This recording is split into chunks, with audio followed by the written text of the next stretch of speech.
Welcome back, everyone, to the Masters Tour in Las Vegas, Nevada. My name's Frode, and I'm joined by Derek Brown. And Derek, you're looking awfully familiar. Yeah. Isn't that TJ's shirt? This is my father, TJ Sanders' shirt. So TJ's not only bullying you and trying to mentor you, he's literally trying to mold you into him. Don't do it. There's still time, Derek. You don't have to be, a half-jaded, happy family man living in eastern Los Angeles, commuting an hour and a half both ways. But I could be if I wanted to. You could be if you wanted to. I do not want to. That sounds miserable. All right. Well, coming up is round number 2 of the Swizz portion here. We have 12 rounds of Swizz over the course of 2 days. We're not doing all 12 today. And round number 2, our featured match is Neirea versus Purple. These are 2 players who have been to the World Championships 2 times apiece. And it's cool to see Neirea make his way back into the Hearthstone scene, because I know he took he was definitely in it for a while, but it felt like he'd fallen off just a tiny bit because he wasn't really qualifying even for playoffs last year. And now we'll see him bring Rogue up against Purple's Warrior, and it's a matchup that in the very first round we saw the Warrior was able to crush the Rogue pretty effectively. Yeah, it's really nice to see Neirea making a bit of a step back into Hearthstone, because he's definitely one of those players that we're seeing who's had a bit of an on-again, off-again relationship with Hearthstone, it's fair to say. But when he does put his attention to it, he can do some pretty remarkable stuff, as I think we may be able to see here with this pretty interesting-looking Rogue deck. Looks like he's got the Burgle Rogue that has an emphasis on Vendetta and Spirit of the Shark. Just being able to utilize stealing cards and using that battle cry, and then being able to grab a lot of big tempo from having that swing on Vendetta. And then for Purple side has Bomb Warrior, but obviously has a couple of small twists that we can talk about. The most important thing is for him that he has a Spellbreaker in his primary deck, which I think a lot of Warriors are taking Silence very seriously. It seems to be one of the heals of the deck. When people are just saying, what do I use to beat Warrior? It's like just Death Rattle-based cards like Cairn, or having like Snip Snap, or if you're playing Hunter, you put in like the high mains type of things. Just having Silence gives you options to shut down Magnetic, shut down Death Rattle effects, or even just like really annoying like Archmage Antonius comes out and you're like, I have nothing to deal with it right now. Just silence it, which makes a lot more sense for that class. Yeah, we saw that even from Cintel on our first match of the day with the Myra Rotspring in Rogue, which was so weird. Not a common inclusion, but one I'm excited to see him experiment with a bit. Yep. All right. Is there any other things to pay attention to from your end that you were able to observe during round number 1 while we were casting? Well, I think it's really just for me the story of this tournament at the moment will be how the less popular decks will line up against the more popular ones, because obviously the standard deck that everyone's thinking they'll go for is the Bomb Warrior, just as level 1 in terms of it being the best deck at the moment. But I think from a lot of the players that I respect a lot is we're seeing Mage come through an awful lot from players like Just Say and Hunter Ace, a lot of Hunter Ace's practice group as well, like Orange in particular. I think with their very high power level in terms of just their play alone, I think Mage could be in for a very, very good tournament. Yeah, if they keep stacking against the Warriors, they're going to turn out, at least all the Warriors, they're going to get bruised. They're going to look like Derek, actually, a little bit with his right arm cast. That's not just for show. That's not part of the caster dress code. You're all right there, Derek. You're hanging. You're looking like the upgradable frame bot there with the one arm, of course. That looks like it can take out an entire army. That's a new one. I haven't heard that one yet. I've heard every other joke under the sun about it, I assure you. The comments are much more painful than the actual arm itself. It was like, we just made every bad dad joke pun possible. Yep. It's like, wow, we told you that you could cast, but we didn't tell you that you took casting to the next level. Obviously, the cast in the arm and whatnot. Yeah. When does it come off? Just over 2 weeks. Okay, that's not too bad. Yeah, if I understand Italian, it could need to be amputated for all I know. Well, that should be when round 12 of Swizz finishes, when the Warriors are at it with the Warrior Mirrors.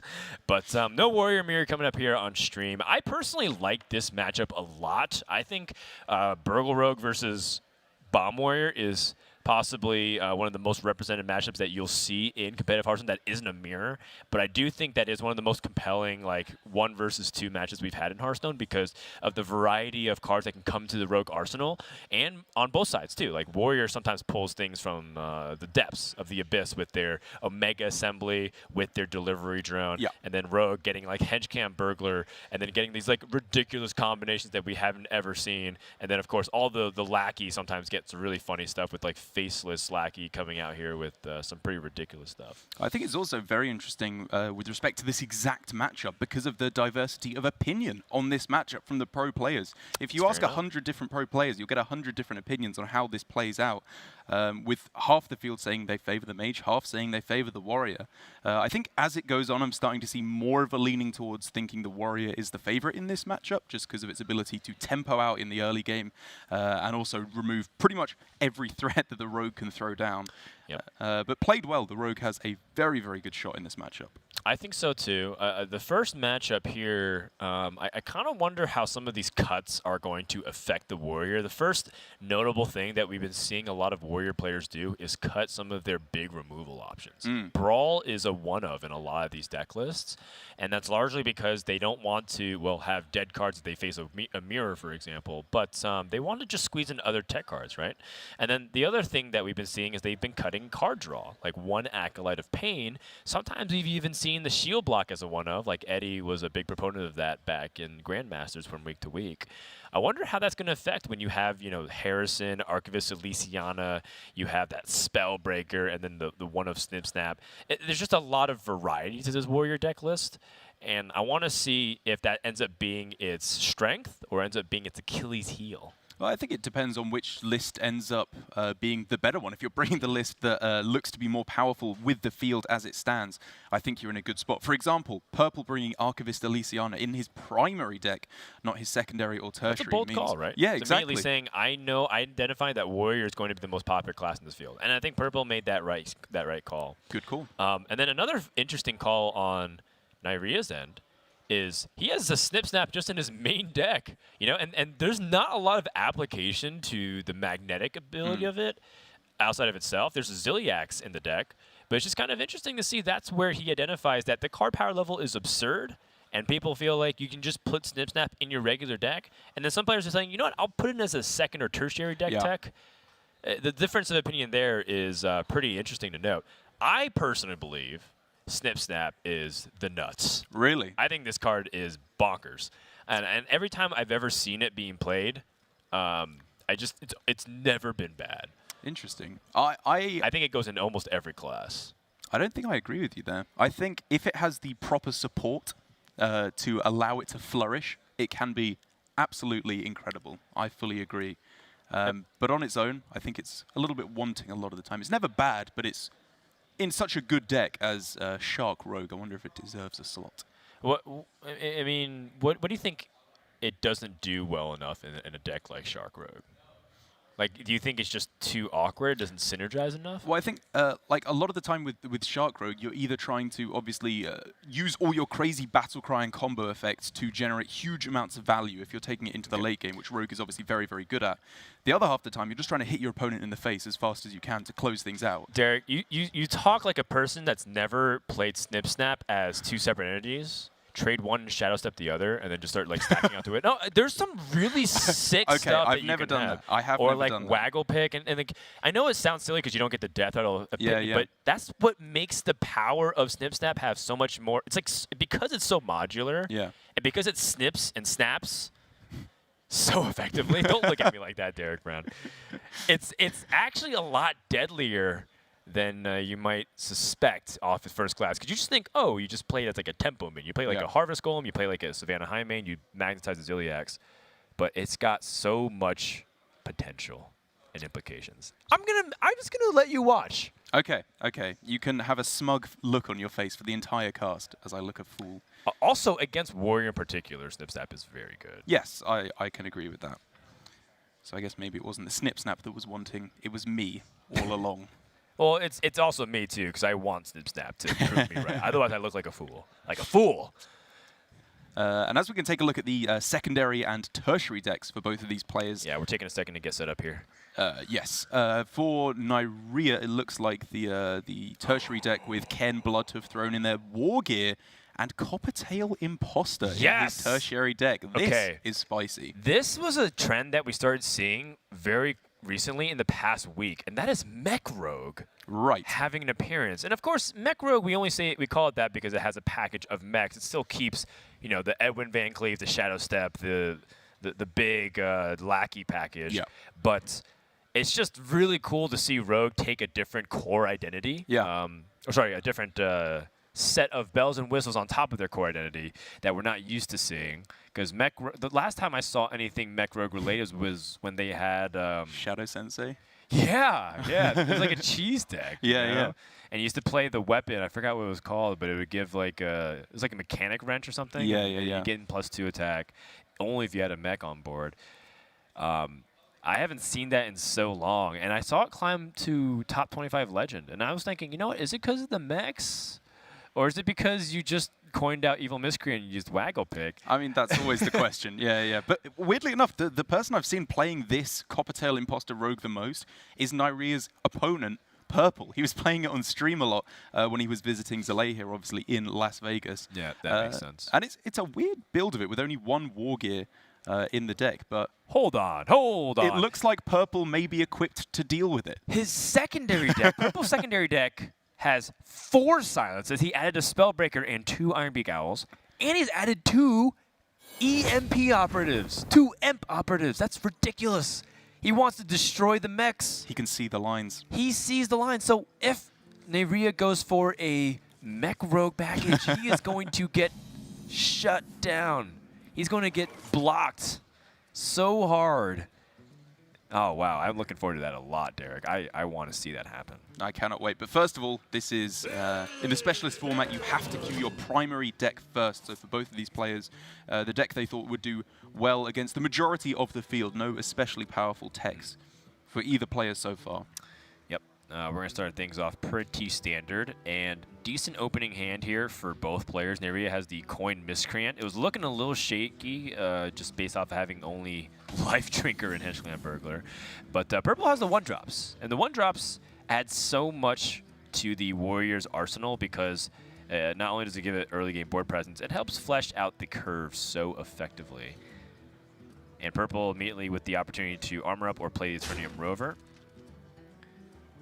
Eternium Rover, of course, not just your average 1-mana minion, but it's also a mech, and it just gives a lot of implication. Like, if you see this Eternium Rover, you're like, what if he has Snip Snap? Oh, that's true. And then it's like, well, I just don't have tempo for the rest of the game, and I win. Guess what? Snip Snap's great. That's true. But of course, we knew Snip Snap was good in One Warrior. point to Snip Snap. Well, we knew Snip Snap was good in Warrior. I mean, Yeah. any person that doubts that is just a fool named Derek Brown. And you specifically said in the break room you might actually let up on me a little bit on the bullying and let TJ and Admirable take up the reins on that. I asked you if you wanted me to, and you said no. This is my own fault, then, is what you're saying. You did it to yourself, Derek. You have. Stop bullying yourself. Stop bullying yourself. I gave you it out. Fair enough. All right, so with that Acolyte of Pain, looks like Neirea can't really stop it from the card draw. We'll start things off with this Witchy Lackey. Oh, wait. Did we say we can't stop the card draw? Yeah, a very nice start here for Neirea, because very often in these matchups, while it can go into the late game with a lot of value generation, it feels like whoever is having to play catch-up on the in the terms of tempo to swing themselves back onto the board is at a big disadvantage in this matchup. So the Hecklebot for Neirea definitely helps. So Purple does have that Militia Commander. He also has a Warpath, which is pretty interesting to think about. I think Warpath is one of the most effective cards, surprisingly, against Rogue these days, because they seem to have a lot of minions stat around 3 or 4 health. Yeah. So you're able to pick it apart with Warpath. I think most importantly, it's an opportunity to shut down Shark plays. So as much as it's great to draw 2 cards and get value off this Acolyte, I think Purple has the right idea. He doesn't want to fall too far behind on tempo. Yeah, I absolutely agree. Oh man, Myra's Unstable Element. This is looking very nasty early on here for Neirea. And his hand is really one that I think complements relatively well Myra's Unstable Element. If he can find some Shadow Steps off of that to go with the Leroy in hand and the Life Drinker, he's looking at closing this game out way before we see any kind of nonsense with Blastmaster Boom. That's a good point. Neirea's also pretty much just been playing cards from the right side. Like he's been holding his early mulligan cards for so long outside of a couple of cheap things. But Waggle Pick coming to the hand for Neirea. if you know your opponent has weapon removal, like Harrison Jones, how does that make your board look? I'd say that it's okay across the board, except for the Hecklebot. If the Hecklebot gets bounced back and your opponent pulls out a free 7/7. Yeah, I mean, that's the worst case scenario. Even if it gets bounced back, it's still healed for 6 effectively when you replay it. So I think it's really not too bad no matter what the outcome is here. If you're purple, do you play a Mega Assembly just for discovering the mech? Oh, he passes the Hecklebot. Well, the Beryllium Nullifier, the Boom Reaver, and the Eternium Rover. Looks like he's choosing the cheapest options. It does go well with Warpath, and if he does find a magnetic option, it does combo really easily. That makes sense. He does need to be a little bit afraid of just running out of stuff to do for the moment, because this can definitely turn into a mid-game value-generating matchup if you're able to neutralize a few of the rogue threats. It's true. Neirea, in the meantime, a couple secrets and Deadly Shot. Looks like he's just going to leverage the single target removal. This is what Rogue does best. Yeah. Able to push damage and remove one target that you're trying to play onto the board. Doesn't matter if you sap a Harrison Jones. He can draw all the cards in the world, or he can draw all the cards he wants in the world, but if he dies, he dies. Can't take it with you. Wow, that's actually very deep. You didn't think you'd be getting that from old Derek Brown, did you, Daniel? Derek, you're I did not. First of all, what's with the full naming? I don't think I've been You don't called. refer to me by my full name, Deroculus.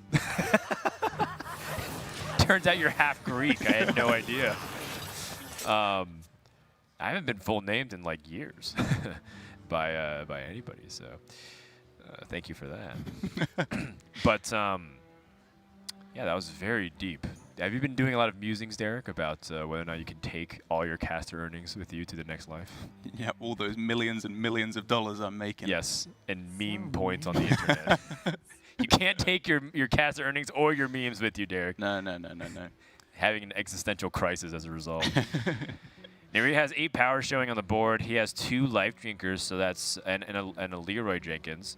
So that's, well, it's close. It's 20 damage. I think basically what I want to see here from Neirea is, well, what we're starting to see already, which is just playing aggressively onto the board and getting a lot of damage to face. His hand is rife with value. He's not running out of stuff to do anytime soon, so I think I just want to see him making sure he doesn't play too greedily and fall behind on tempo, and Neirea should be absolutely fine here. Deadly Shot to deal with the 7/7. Purple was hoping that just the single body of Dr. Boom would be enough to help fight back. This incidentally, with this Dynamatic, does not quite clear. clear the board. Yeah. And even just leaving a 3-1 in play, like that damage, it really racks up very quickly, as we're seeing. But I suppose Silence and Militia Commander gets you a reasonable board state whilst also clearing up most of the damage. Yeah. I think I like that the best, just taking the most power off the board Your magic and just fighting back. Yes, if they have an Edwin Van Cleef, Yeah. you're probably in trouble, but I think you're in trouble right here, right now. I fully agree. I think saving that Warpath is much more likely to be necessary than saving the Silence for a big Edwin. And with this play, instead of going for the Warpath, Purple goes from having nothing in board to quite a substantial board state, which Neirea kind of has to answer, unless he just wants to start launching everything face. He could. He can Shark and Life Drinker, and then he has that's 6 damage plus the 10 that he has for 4, so for 10 total. And then he has 10 damage guaranteed with the Leroy and the Life Drinker next turn. It's interesting. Like he basically has, well, he swung with the daggers, so he doesn't have that 10th point. But if the Shark survives, he has the double Life Drinker opportunity.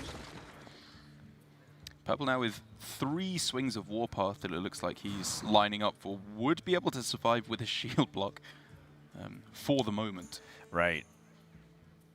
Warpath with the Eternium Rover is also a possibility. That's true, yes. So he can Warpath Good point. once, then play Eternium Remover and Warpath 2 more times. Okay, he wants to just get as much armor as possible. He's calculating numbers and thinking Leroy Shadow Step into Leroy again next turn, because it's not even just a one-turn lethal calculation, it's 2, even 3 turns. Right. He has to start considering that. Yeah, I figured that he might leave the Eternium Remover just to fight back on board, but he says, you know what, that 1-1 doesn't really matter nearly as much as surviving. Yeah. And Neirea, this is where things like the unstable element can be really powerful, but he still has other plays besides that with the Blink Fox and the Life Drinker. Leroy Shadow Step is in hand. Ooh. Sure. He has another copy of Waggle Pick in his deck, for which that upgrade would be a very prime target.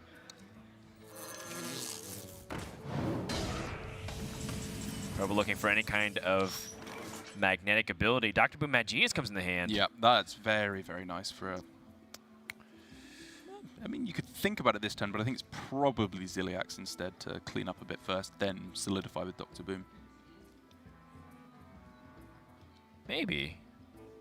You thinking about just Dr. Boom now? Well, Dr. Boom kind of gives every minion the Ziliax-like effect because you rush from the rest of the game. There's also the upside of just getting like a pretty good hero power to help. I've been casting with Admirable for too long. I'm thinking about not playing Dr. Boom at the earliest possible opportunity. I mean, it's, you know, funny enough, it's like, you know, people like Purple also advocate for that too. Yeah. And Admirable, Purple, and all of them talk a lot of Hearthstone. They talk a lot of something else as well. Not playing Dr. Boom. Neirea finds Snip Snap. So he can play them as 2 separate minions, well, Shadow Step 1 back. Well, no, like later on. Yeah. I actually think that's a viable option. It's a good play. It's not a bad play. Yeah. And then stack 1 on the far, on the other end.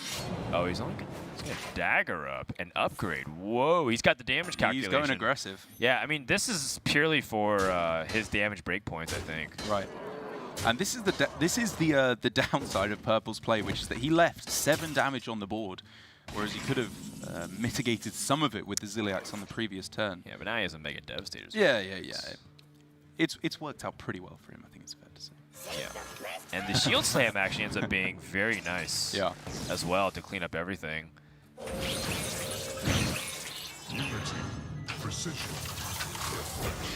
So Neirea is saving the Shadow Step for a potential lethal, but now sees almost full life being gained if he can't deal with it. Sap's already been used. Sap's a one of. Ooh. Can this Hench Clan Burglar find a way? Got his deadly shot off the last one. Yep. If he finds another single target removal option, there's a lot for 6 mana remaining. In fact, if I was Neirea, I might be even tempted to Shadow Step it if I didn't find something. Ooh. Yeah, that's not it. Well, there's no armor. Fork Lightning can't even work right now. And then Dream Guardians. So all of these do pretty much literally nothing. Yeah, they're more activators for Vendetta. Yeah. If I'm Neirea, do you go for the Shadow Step? He chooses the unstable element. Draws a bomb. Hog Woggle. Oh, Vendetta. That's what he was going for.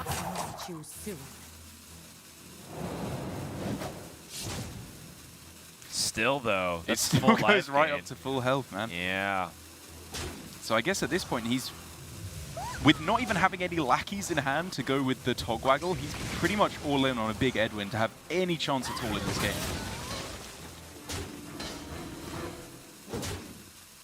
Or maybe Leroy plus double Shadow Step, but I don't know. Double Shield Block probably gets Purple there. Yeah, I mean, that's another thing, too, about Purple's hold on the Ziliax. Maybe Neirea's like, well, he probably doesn't have it then. Like, to answer, like, a very easy 3-3 good point board. And then it's like, he's like, well, I can just, like, get greedy, or not greedier, I can get more aggressive. Because he basically wasted a lot of resources by not playing, like, more efficiently. Instead, he played very aggression-oriented. And that allowed him to extend to a situation where Purple just had Ziliax down to 10 life, and now he's back up to full. And Neirea has to rely on that big Edwin, which Purple doesn't have an answer, but, I mean, you could just draw very easily into it, or even discover one through delivery drone. Yeah, I think this was a really good demonstration of one of the strongest aspects of Purple's play, which is just that he's very unflappable, just very level-headed in his play. When he saw the 7 damage on board, he was not threatened enough to go for Ziliax and threw down the boom. I love that you're wearing a pink flamingo shirt and you're using terms like unflappable. Oh yeah, that was on purpose. Yeah, that was great. Well, I mean, the fact that, as far as I know, those can't fly, right? Which makes it even fly.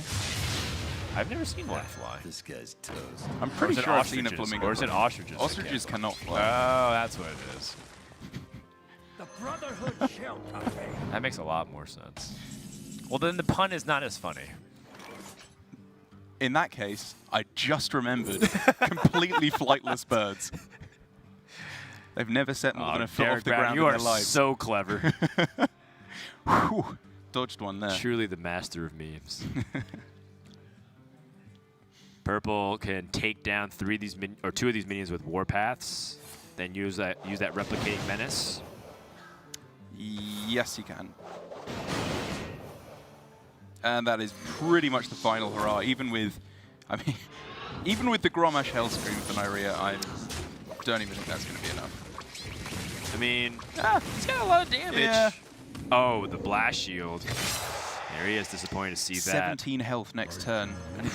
Oh no, he doesn't get another militia commander, does he, off the town crier? Maybe this is enough. I don't know. There's not enough to deal with this right now. Purple's like, oh, the Snip Snap! Oh, Snip Snap's huge. Snip Snap is so good in this spot. 4 damage for each. That's a full clear. Right? Is it? It goes up to... It's 4 damage per each iteration of Snip Snap because it leaves behind 2 microbots. Wow, yeah.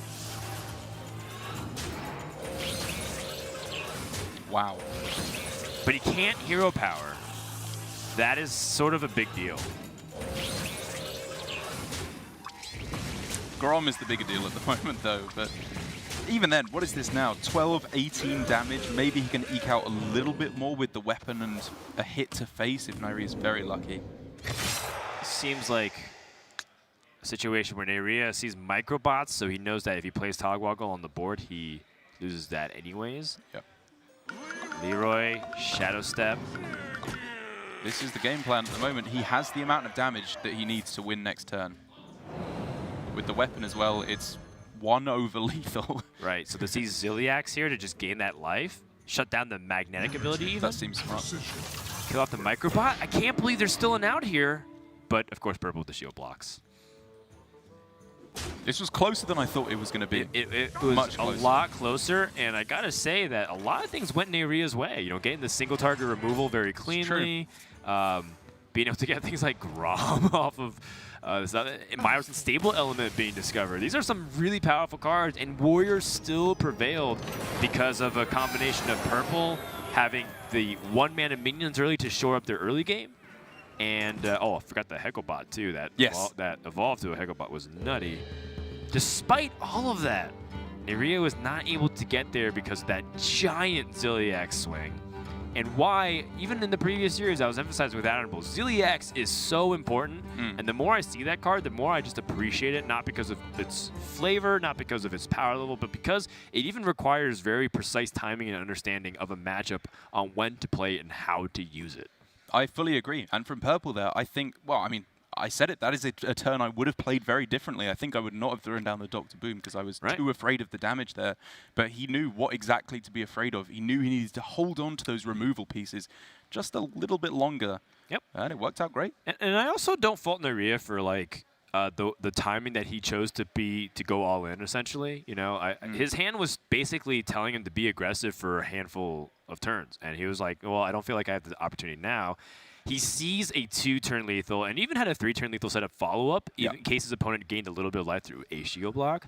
But Purple just had that giant Ziliax setup like we were talking about and why it's important. Granted, the Omega Devastator off the top, really, really important. But had Purple not had that, I think Neirea would be off to a 1-0 lead. Now we entered the dynamic of what the secondary and tertiary decks are going to play in. Remember, the secondary deck from... the tertiary deck, rather, is the one with the War Gears, the Coppertail Imposter, the Cairn Bloodhoof. That's supposed to be good. Even the Mojo Master Zihi has implications against certain decks, even Warrior. But then the EMP operative secondary deck for purple. The counter. And the 2 Ironbeak Owls to shut down any magnetic abilities. Without magnetic, what is War Gear? It's just a C4 bomber. Bit of a rough comparison, but I'll give you that. I mean, I'm just trying to draw very loose analogies here to stall for time as we get ready for Game 2, Derek Brown. Sorry for... What my point is that it just becomes a 5-mana 5/5 if it doesn't have the magnetic ability. If you're afraid to magnetize things. That being said, it could be a good base for magnetic. So like you play the 5/5 and then you magnetize things on top of it. Gets silenced. It's still a 5/5. And you know, it's got to be said, like you pointed out, that it's still rogue. It doesn't have to go all in on the mech package. It's only 5 cards that have been swapped in here in his tertiary deck. So the main game plan, I think, is still very much going to be on trying to get in as much damage as possible early on. And Mojo Master Zihi, even ignoring all the mech stuff that's going on, could just be used to stop a Blast Master Boom, a Doctor Boom from coming down in the later stages of the game. All right. What's going to be the game for game number 2 here? Both players are 1-0, by the way, in the standings. Again, if you want to follow along with us, we'll be mentioning it all weekend long, battlefy.com/HS Esports. You can check out the standings, look at how your favorite players are progressing, even look at the decks along with us. So far, seems like pretty straightforward. Nothing that indicates if it's a tertiary or a secondary deck. Well, we just got word, actually, from, well, I did at least from production, that sticking with primary here is purple, not switching over to the extra silences and EMP operatives of his secondary deck, which is a really interesting development. I wonder if he wasn't expecting Neirea to switch over to the tertiary deck, or more likely, I would say, he just still thinks it's better to stick with the primary deck. He would have lost Brawl, I suppose, if he'd switched over. And Dynamatic. Okay, yeah, maybe it's better just to stick on the primary. Oh, that is a juicy minion. An Eternian Rover that leaves behind 2 1/1s. Very nasty. Purple's going to dominate this early game board. And he even has good plays to follow up from turn 4 onwards because of the Town Crier and the Militia Commander. Ziliax being drawn. And we were talking about the importance of needing to stay ahead in tempo early on in this matchup, no matter which side you're on, which does mean that with purple even leading up to a Dr. Boom Mad Genius as well, he's looking to be in such a good spot here to pull ahead. A Zap and a Spirit Bomb. Both are pretty interesting options.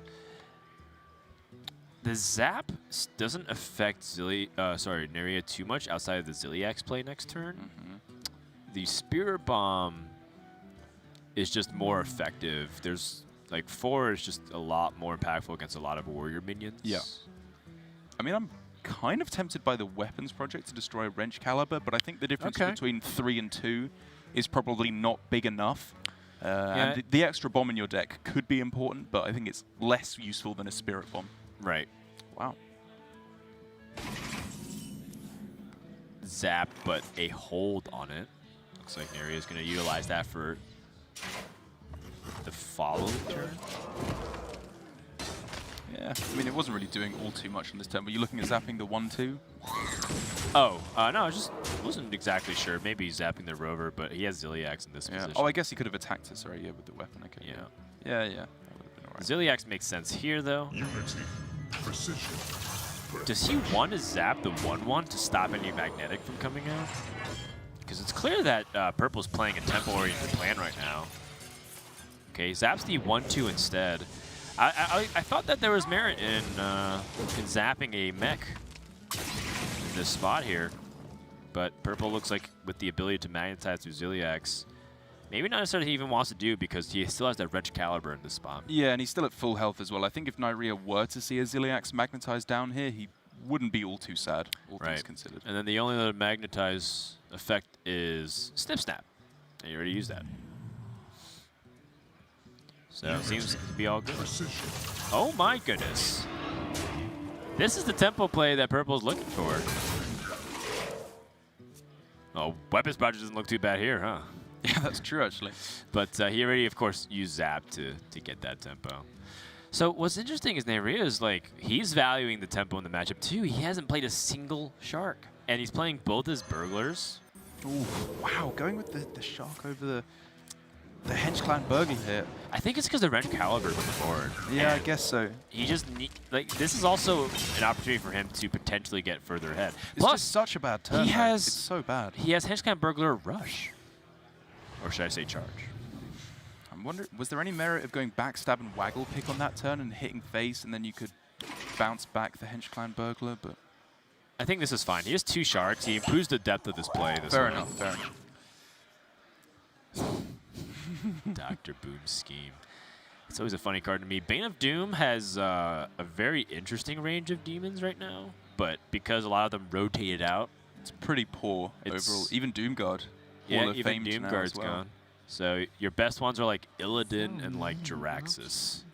Maybe a Pit Lord. Yeah, Dread that doesn't Infernal. feel especially appetizing. It's all right. Explosive Trap is interesting. Zarek's Cloning Gallery. Whoa, I've never even thought about that possibility. What could that even get in the So Rogue deck? it can get Snip Snap? Snip Snap. It can get Cairn. Oh, that's true. Cairn's pretty good. But he picks up the Weapons Project right now, which makes sense.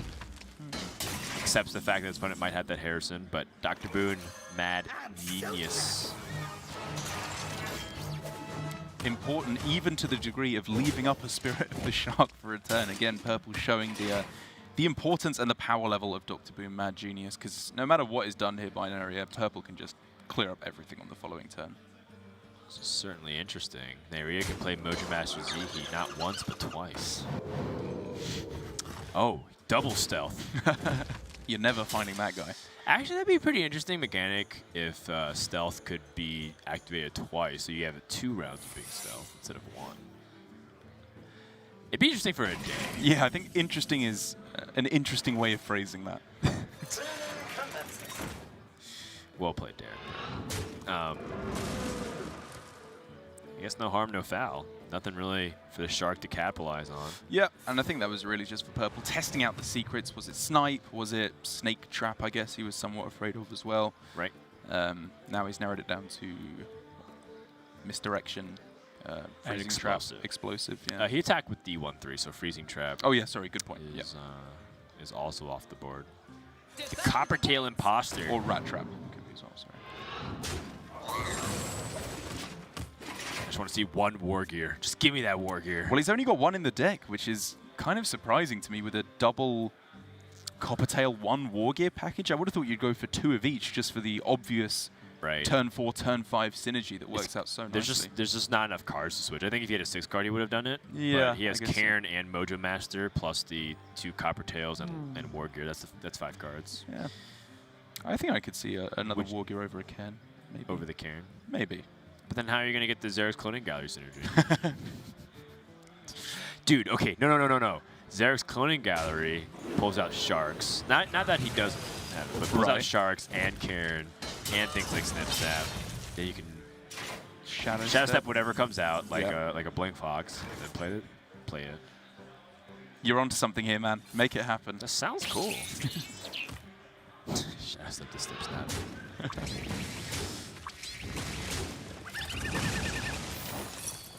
Explosive Trap not being played. You know, it was actually interesting. I kind of wondered what was the implication of Explosive Trap from Neirea versus like a... Is just Bane of Doom too expensive? Is that what it is?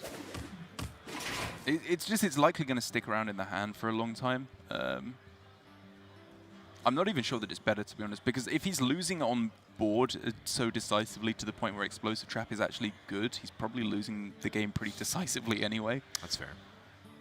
They were both pretty miserable picks, though. And that same situation for Neirea that we saw last game, where he has the Togwaggle, but he has no lackeys to go with it. Just picking up all the warrior weapon stuff. Mojo Master Zihi, shedding purples, crystals, back down to 5. a turn before Omega Devastator and Omega Assembly would have been activated. Wow, look at that. So pretty nice timing, I think. Yeah, very nice. Still, though, uphill climb to say the least. So much life to chew through. 61 life available to purple this turn. Another Mega Devastator. Security Rover, too expensive. Spark Drill, unplayable as well. The Mojo Master Z coming in pretty big here. As it's supposed to. You know, this is very clearly an anti-warrior piece of tech that he's thrown in. I guess it could have a little bit of splash damage maybe against the mages.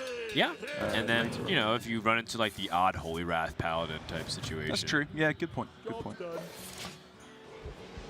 But still not doing enough. Some people told me they were going to play, and they just totally did not. So I wonder if they were hoping that I would leak that as a mind game.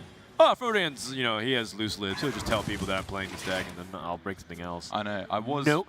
None of the people who told me they're going to bring Holy Wrath Paladin brought Holy Wrath Paladin. Me neither. I had the exact same experience. It's very disappointing. I was ready to make the bold prediction that we would have at least 3 Holy Wrath Paladins in top 8 yesterday. I'm glad I did not. Neirea has a pretty decent option here, no matter what bounces back to the Waggle pick. If it's the Lackey, he gets more Lackeys. If he gets Shark, he gets a cheaper Shark. But I guess he wanted at least the Lackeys right here. Yeah, and I think that's fine. Being able to go...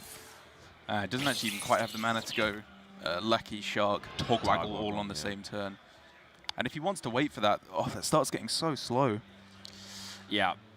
Like, he has to do something now because he's just losing board. And, you know, even if he goes for a Zarog's Crown and hits something big, he'll be too far behind. It won't make any difference. Right. Actually, now that I think about it, it was just better to get the Evil Cable Rat in almost every scenario because of that. Like, yes, Dynamatic and, you know, all the other cards that can shut it down, but 2-mana Shark with not a lot of ways to utilize it is... Yeah. So, maybe instead, Neirea goes for the Witchy Lackeys? What, just now with the Togwaggle? No, if you Shark and you Lackey, Witchy Lackey your Shark, you can give it becomes a 6-drop. Yeah, you can give it Rush, and then you can even utilize the Witchy Lackeys with the Vendettas to clear the board.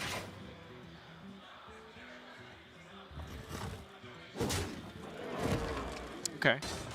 So Neirea just going to utilize the Wrench Caliber and the spot up the Shark. But he's in for some bad news. He is indeed. There are some fuses ready to be lit. Light the fuses! Every single maneuver that Neirea is going for is being checked by purple here. Yep, and there's bombs now shuffled in the deck too. And yep. Shadow Step. Oh, gosh. All right, so Witchy Lackey. Has to go for Wand, right? But then it draws closer to bombs. I like the Wand. Just going for 2 Deathwings? And maybe hope that Brawl is the bottom card in Purple's deck. Like, that's the kind of situation he's in right now. I like it. It's fair enough. Sorry, I like it enough. Not a super fan of it. Neirea trading the Wrench Caliber into 1/1s as well. How annoying are these little microbots? And Purple can just make Neirea's life even more annoying. The Security Rover, if he wanted to on this turn, to generate a whole bunch of taunts. Just a Scrap Hound to add more life. Purple already has an entire hero's worth of life in his armor. And Neirea has an entire hero's life worth of bombs in his deck.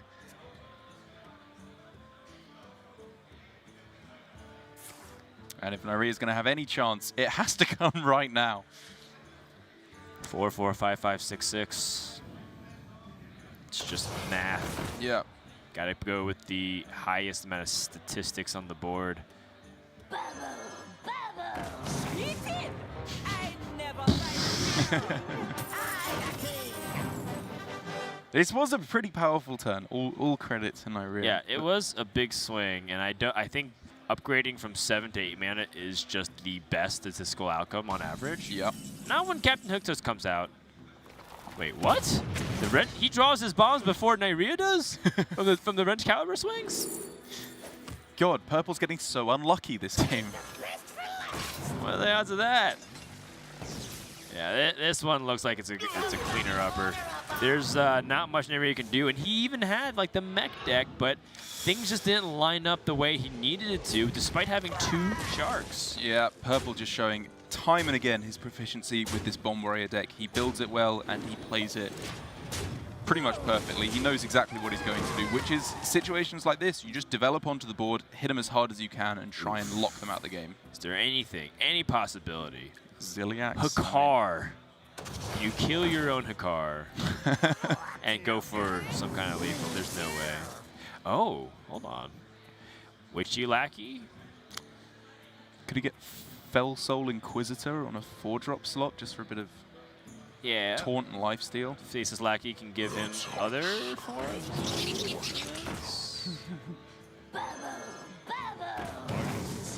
Nope, no dice across the board. Neirea gives up. Purple cruising to a 2-0 lead in Swiss. And looking good so far as he takes down 2-time World Championship appearance, Neirea for the Ukraine. Overall, I gotta say that I was thoroughly underwhelmed by the mech package. It felt like it was working a little bit against what the Shark Rogue was trying to do. Yeah. Spitter Shark had so many opportunities to go off, and it was just like Coppertail Imposter, Snip Snap, and that situation. So, to your credit, Derek Brown, I can see that it does have some weird applications of it. That being said, I feel like it's kind of amusing that Purple had the perfect answer to a mech rogue package and still didn't even use it and just won with normal bomb warrior tempo. So is that really the rogue being weak, or is it just the warrior kind of doing the warrior thing? Yeah, I think it speaks to where Neirea is at as a player at the moment, where we know that he is a very, very strong player from his past HCT performances. But in recent months, he has not been on the grind that much. He got his qualification through to Las Vegas quite a while ago at this point, and therefore with the recent expansion, I don't think he's been quite so practiced as some of the other players, which reflects his build in his secondary deck, where I think it's a very good idea with the mech package rogue, but maybe not quite optimized there. Whereas for Purple, it feels like a little bit more of a streamlined version of Bomb Warrior. Yeah. All right, so that's that best of 3. And remember, we are playing a specialist format with best of 3, but we have 12 rounds of Swiss. So even though they lose once, in the past, you're like, they lose once, they have like a very low chance of going to the top cut. Now they can lose 3 or 4 times and still comfortably make the cut throughout this entire Swiss. So we'll keep you guys updated. But in the meantime, when we come back, we're going to have more round 2 coverage here in the Masters Tour, Las Vegas. Stay tuned.